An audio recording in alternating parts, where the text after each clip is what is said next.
only in very few people in the world. When you find out what it is, I'm sure you'll be very surprised and will probably wish you had it too. But please wait until you hear the whole story. I'm sure you're going to change your mind, because as you will soon see, this is in no way a precious gift bestowed on me. It's definitely a curse. Before starting elementary school, I was always at home. My mom wouldn't let me go to preschool or kindergarten. I really wanted to go to kindergarten because my cousin Casey was going. And I wanted to be just like her. But no matter how much I begged her, my mom wouldn't let me.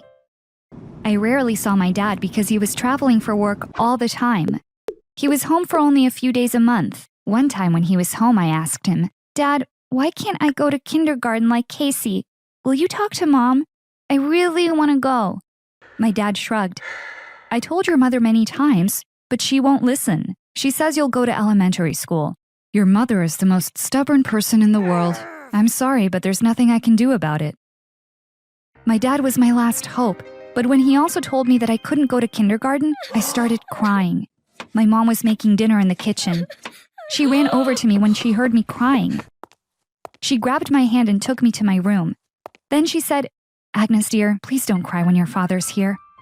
She always used to tell me this. I was so little.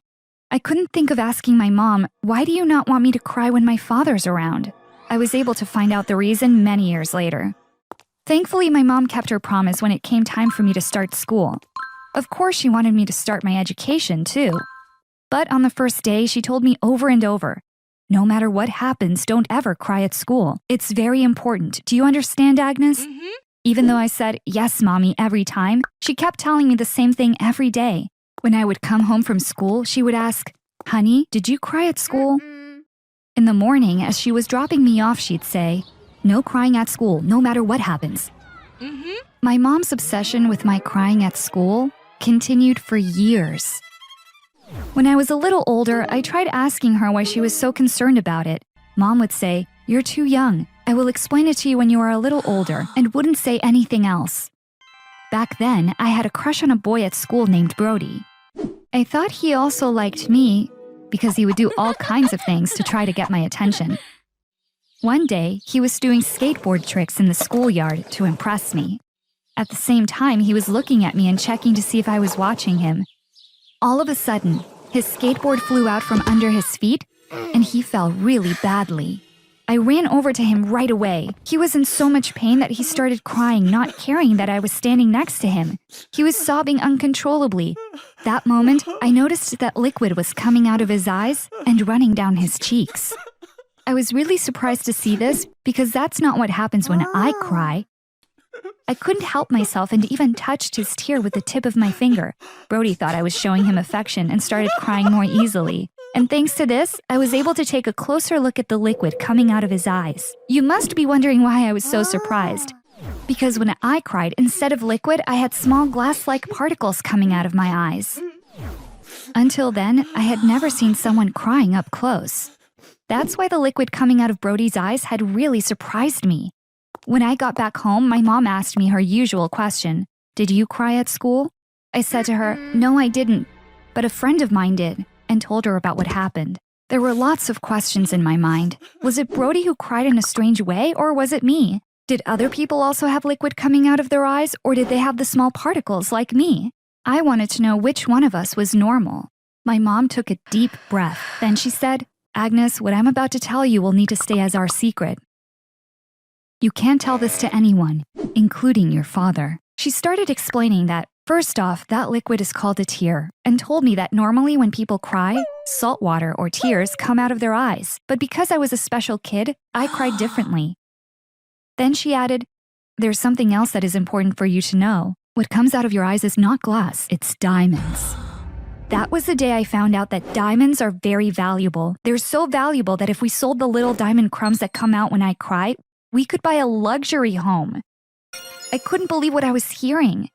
"So why don't we?" I asked. My mom said, "Because if people find out you're crying diamonds, that might have really dangerous consequences." "What kind of dangerous consequences?" I asked.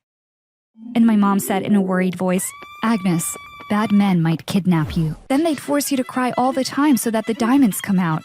The mafia may hold you hostage every single day of your whole life. Even though I was young, I understood the gravity of the situation. I promised my mom that I would never mention this to anyone ever. This would be our secret. About 4 years after that conversation, my parents were involved in a car crash. My dad did not have any serious injuries. But despite the doctor's best efforts, my mom didn't make it. I felt like I was in a bad dream. I wouldn't be able to see the most beloved person in my life anymore. Despite my grief, I kept the promise that I had made to her. Not even one speck of diamond came out of my eyes at my mom's funeral. I didn't cry at all. People probably thought that I never cried because I was in shock, but that wasn't the case.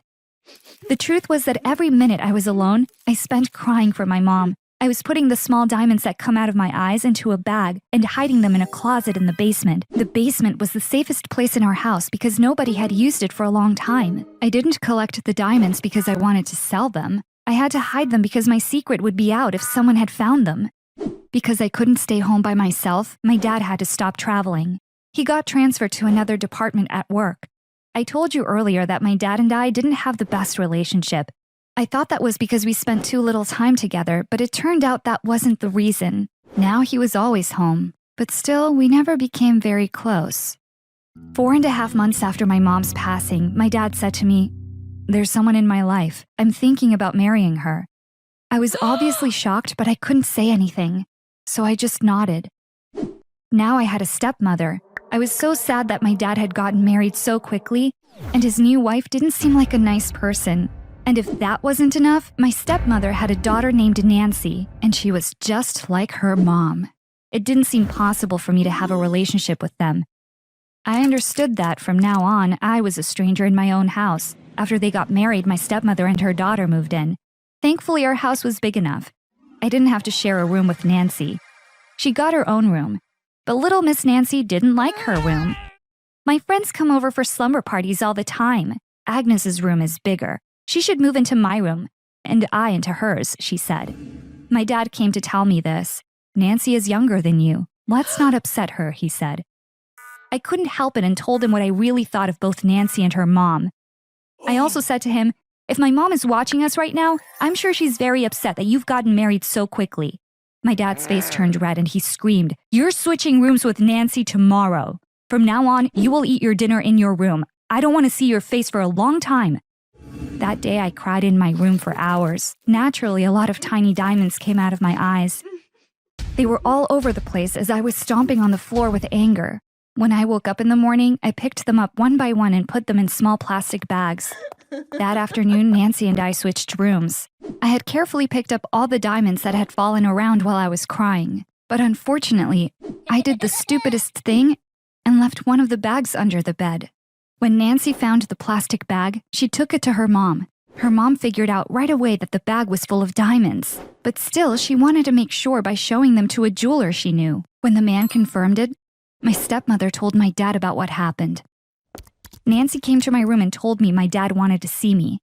I had no idea what had happened, but I still felt that something wasn't quite right. When I walked into the living room and saw the little bag full of diamonds, I was so shocked. My dad asked me, "Agnes, where did you find these?" I couldn't answer at first. I started rambling incoherently. My dad said, "There's a fortune in that bag. I'm asking you again, where did you find these diamonds?" I was never able to lie to anyone's face in my whole life, and now I was going to tell the truth again. "Dad, they come out of my eyes when I cry," I said. My stepmother and Nancy burst out laughing. My stepmother said, "Did you say your eyes? Couldn't you make up a better lie? This is the worst lie I have ever heard in my life." I told them it wasn't a lie, but they didn't believe me. My dad said, "Agnes, you're embarrassing me. Tell us the truth now." "I am telling the truth," I screamed and started crying. Of course, tiny diamonds started coming out of my eyes as I cried. My dad, my stepmother, and Nancy were staring at me astonished. After witnessing this scene, they were finally convinced I was telling the truth. As you might guess, my life completely changed after that day.